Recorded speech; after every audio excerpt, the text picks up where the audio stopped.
Živijo, tukaj, vi gledate Slon Easy. Jaz sem že znan najbolj easy način. Danes imamo že tretji filmček iz serije zaimkov in to so kazalni zaimki. Te zaimki so res preprosti in teh zaimkov v pogovoru vidimo največ. V glavnem, kdaj pa uporabljamo? Ampak, že vidite, kar na začetku sem že takoj k bistvu, ne? To, te, ne? Vse to so kazalni zaimki.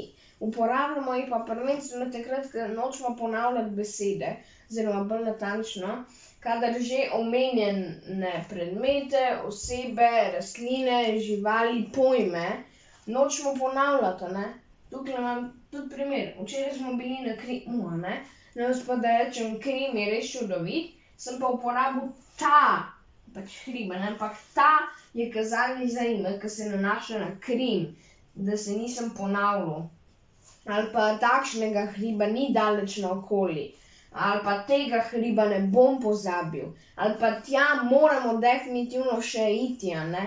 Vse to, takšnega, tega, tja, to so kazalni zaimki, ker se vsi nanašajo na eno besedo in to je Krim. Ali pa tudi na primer za žival, sosedova mucka je res simpatična, ne.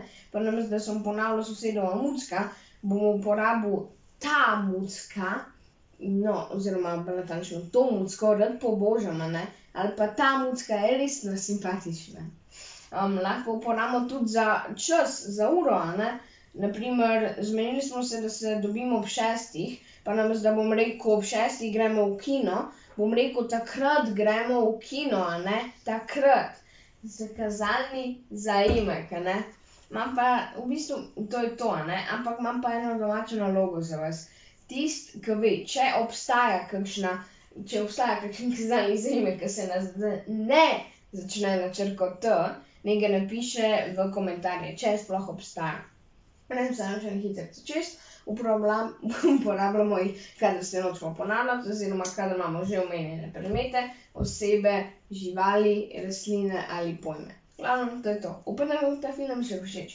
Če vam je bil, ga mogoče všečkite in mogoče se naročite na YouTube kanal Slon Easy. To je to. Lepo se imejte. Sejno jutro. Čau!